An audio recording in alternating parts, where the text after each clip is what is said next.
Good evening, ladies and gentlemen, and welcome all back to the long-awaited but quite surprising part 3 of the Dark Mall. How far we have come. As you guys can see, I'm suited and booted for this adventure because the third block, the red block over here to the right, is finally complete. And it took a while, I know. It took longer than part 1 part 2 combined, probably.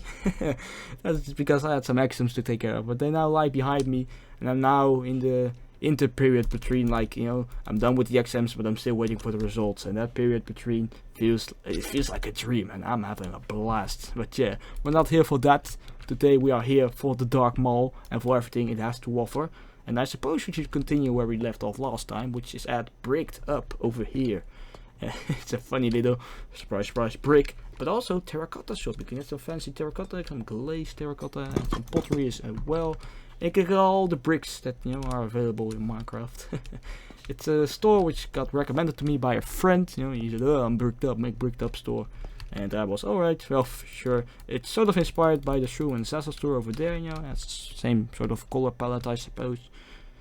But yeah, you may notice that if you want some fancy, more chiseled bricks, you'll have to meet in the back for that. Oops, can I get through? Yes, of course I can. Here, you can just discuss some fair prices for some fancy bricks. And yeah, that's pretty much Bricked Up. It's a fancy, but I think it's quite a funny little store.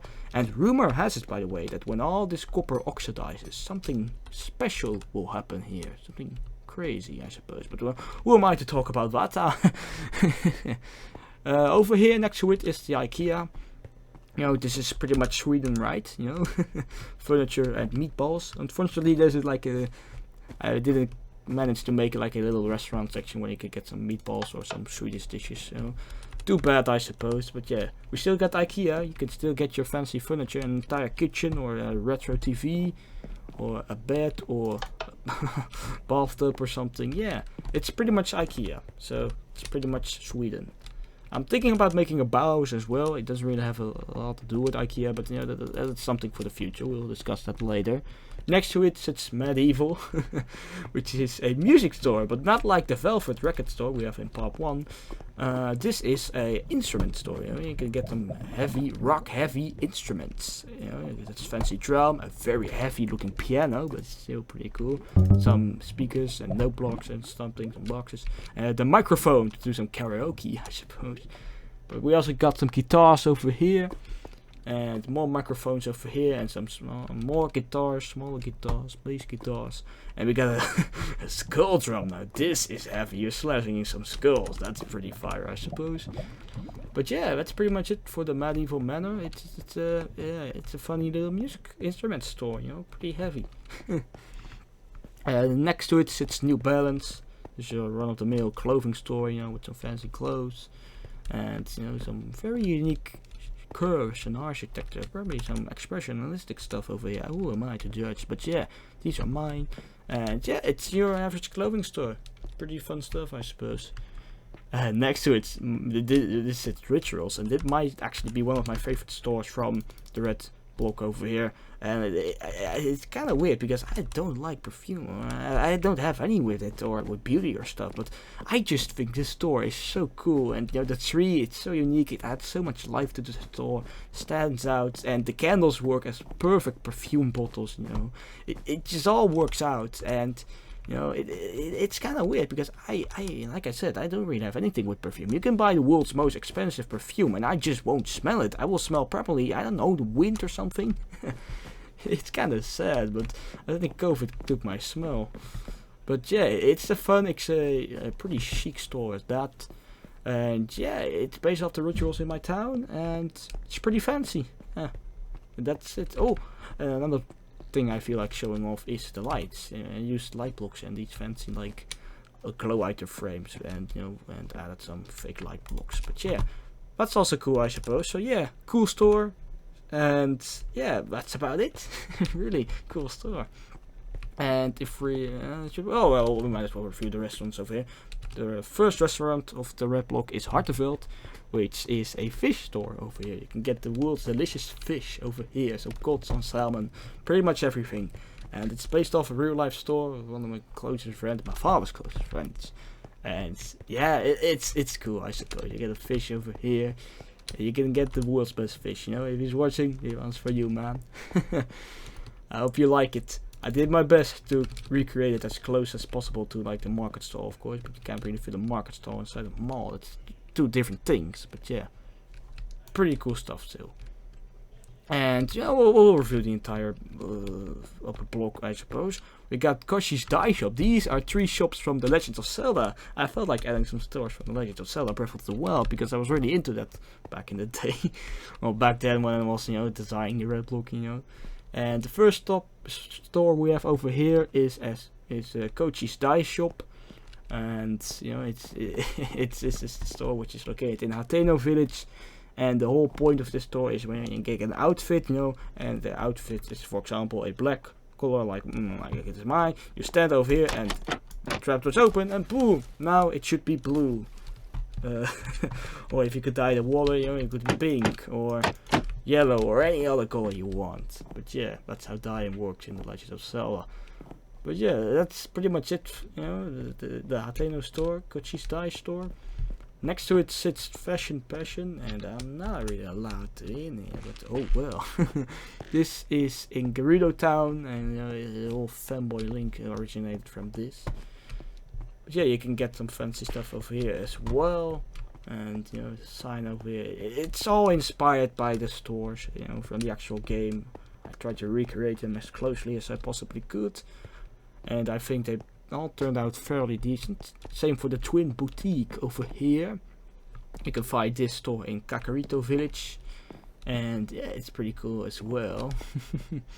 And I think these 3 stores turned out pretty fancy, but yeah. And that's pretty much about it. The stores from The Legends of Zelda, and I thought it was nice to have them over here. No more, no less. And here we got the Xenos. It's I'm not even sure what sort of store this is. It's a junk store similar to Flying Tire, but I'm not quite sure if, you know, it's a popular store outside the Netherlands or Benelux. I don't think it is, but yeah, it just sells all sorts of random junk, which, you know, you don't care. But once you're there, oh, it's so cheap, you might as well take it with you, you know. Kind of that sort of store. But the one in my town is really cool. You know, the owner has a little cat, which is pretty cool. Has 2 cats, I believe. Yeah. Oh yeah, junk store, pretty fun stuff. My table, ooh, this is pretty interesting. You got, you know, large table, table-sized tables, a lot of tables, and this is a concept which originated from Finland. And the whole point is, you know, people can buy a table in this store, and then on that table they can sell whatever they want, as long as it's not state illegal property. As long as you're not selling some special white powder, you should be fine with it. And yeah, it's sort of like a junk store, I suppose, but you can actually find some useful and cool stuff over here. And yeah, that's pretty much my table. It's a pretty interesting store, but a pretty cool store at that. And that's pretty much it for the upper block. If we descend down, we get to Grill Master, which, you know, just the name is fire already, isn't it, boys? Get some, whoops. Whoa, that scared me. You can get all your fancy barbecues and grills and everything a man needs to have a good summer. And yeah, you know, that's pretty much it. It sells grills, yeah. It can be the Grill Master, and next to it sits The World, which is a clockwork store, you know. You can buy some fancy grandfather clocks and all sort of other clocks, and even Beat-Up's clock is here. But yeah, fancy grandfather clocks, and even wow, look at this, a modern clock is over here, a surrealistic clock over here, melting, you know, warping time. And for the people who didn't get the memo, it's a JoJo reference. It's in reference to Dio. The outside is inspired by, you know, Dio's mansion and stuff. You know. So yeah, The World Clockwork. It's one of my favorite stores again of the Rud district, and I think it's funny. Grill Master, I suppose, is also a reference to Piccolo from Dragon Ball. Those who get that are also pretty cool. But let's move on to the bookstore over here. You can buy some fancy books. And oh, vertical slabs, yeah. But yeah, here you can buy every book you want. Well, maybe they even sell some books I wrote. Who knows? You can get every book over here. And yeah, I really wanted to experiment with resin. I thought it was cool, so it's a pretty orangey store, you know. Could be a Dutch store, who knows.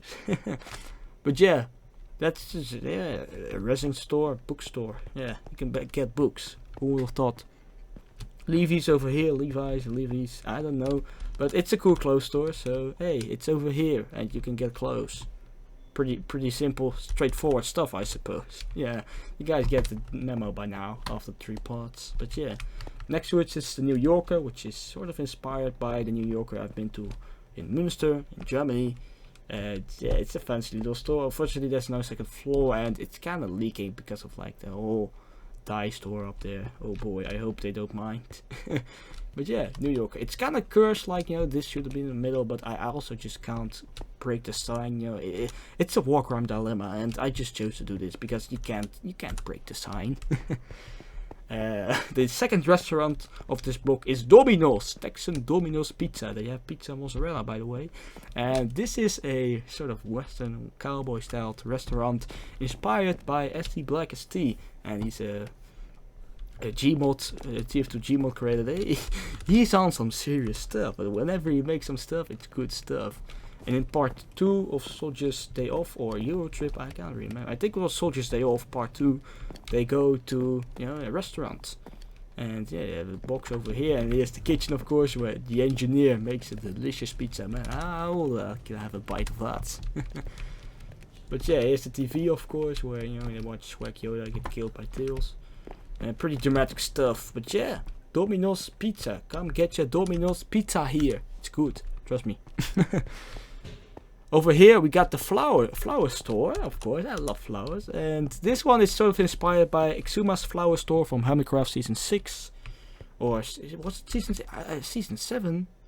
Maybe 8? Probably 9. I can't remember. But it's inspired by a flower store Exuma made. The same sort of color palette, I suppose. But yeah, you can get all your fancy flowers over here. Even mushrooms, even pink petals, even dead trees, even some very special Gothic plants. Even a cactus. I love cactus. But yeah, sunflowers, azaleas, tulips. The only thing I'm sad about is that the original rose is not over here. But oh well, you get your withered rose for that. But yeah, flower store. I love flowers. Pretty fun stuff. Next to it, it's the G-Store, another run-of-the-mill clothing store. But yeah, it's nice to have one of them every now and then. You know, they have their place, and you get some fancy outfits. And you know, the outside is cool, I suppose, with these like posters. You know, for, oh, get this outfit, and he's wearing a blue shirt, and the guy over there is wearing a red one. Yeah, perfectly balanced. But yeah, simple store, simple stuff. Next to it sits a whole another. This is some crazy stuff right here. It's the Mr. Clean store. Nah, Mr. Clean doesn't have like actual stores, only products, but I felt like making a Mr. Clean store, and I think it's pretty clean. You know, you got some washing machines over here, all the Mr. Clean products you could want, and shower, a new Mr. Clean shampoo. Oh my god, guys, we need to get that. We need to make that an actual thing. Mr. Clean shampoo. Oh my god, it should be like a 12-in-1 as well. You know, that one shampoo for everything. And if it's, you know, Mr. Clean shampoo, you know it will be clean. And the man himself is also standing over here. And yeah, Mr. Clean store. It's probably the craziest store in the entire mall. But I just like it. I was running low on ideas, and you know, just put it in there. Pull & Bear, another clothing store. Pretty fancy though. I like Pull & Bear. It's one of the stores that passes my vibe check. They have a lot of fancy stuff over here every now and then. And I believe this Pull & Bear is based off the biggest Pull & Bear in the world. I believe it's in Rotterdam. Maybe it was in Amsterdam. Maybe it wasn't even in the Netherlands. I don't know. But you know, the more you know, I guess. And the last store over here we will be reviewing, we went by quite fast, is Lumberjack, which is a wood shop where you can get all the woods in the game. That's a joke, you can't, not all woods over here, but yeah, there's this machine thingy, you know, if you want some wood, you go to Lumberjack, yeah, and yeah, just get wood, I suppose. And that's pretty much it for, you know, that's it for the red block, all the stores, you know. And if you happen to know any ideas for the next store over here, because the final district is still I still need to finish this. And it's the rear block, and I don't really know what I'm gonna do with this. I have some ideas, of course, but if I want to create a fancy store, I will need some recommendations from you guys. So if you have some recommendations, feel free to leave them down in the comments below. Of course, I already had some ideas like Bauhaus, you know, and maybe some other fancy and wacky and weird stuff, to be frank. But yeah, I can't believe, I never thought I would even get this far, man. The final part of the Dark Maul is almost done, and it feels crazy, man, surrealistic. But yeah, if you guys happen to be interested to check out part 1 and part 2 of the Dark Maul, you can find them in the description or on my channel somewhere. Shouldn't be that hard of a search. We have some fancy stuff here as well. Big Rons, we have the Rats MC, we have Candy Store, we have Punk Stores, we have Nintendo Store. We have everything in this mall that you could like. So, you know, if you feel like it, check out the part down below. Leave some recommendations and your thoughts down in the comments below. And you know, that's pretty much it. So hopefully, if you enjoyed, feel free to subscribe, like, and share this video. And I'll be seeing you all in the next one.